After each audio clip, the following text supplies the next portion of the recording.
Hey guys, David Patrick Green, hackhollywood.com here, soon to be hackbollywood.com. And as we enter into the middle of the whole coronavirus thing, to me it's just a perfect example of allowing yourself to be controlled by others or choosing to control what you do with your life.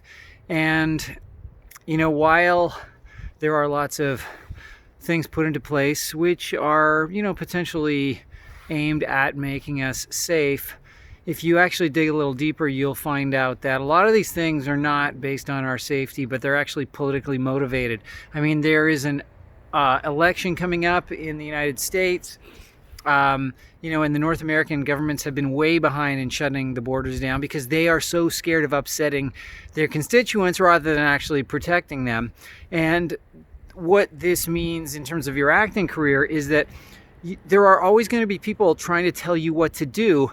And if you ask them what to do, they will happily tell you. But you have to ask yourself why they're telling you these things. And in most cases, and why wouldn't it be, they are telling you what to do based on what's going to be better for them. And I'm talking about casting directors and agents, managers, headshot photographers, all those people who want to provide you services, but they want to provide them the way they want to provide them, or they want to tell you you need these things.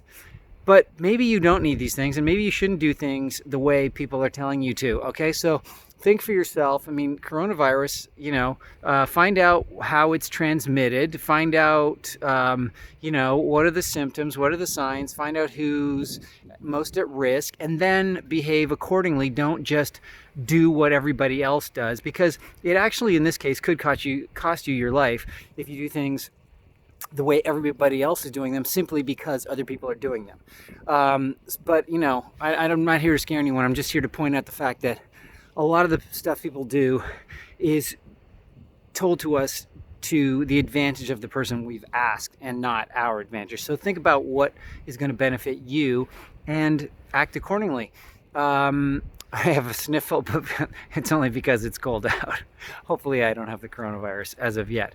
But that's it, guys. Hopefully this was helpful. If you liked this, subscribe, click on the bell for notifications, and please share this with your friends. And if you have any questions, comments, suggestions for other videos, put them in the comment section below, and I will talk to you soon. Thanks a lot.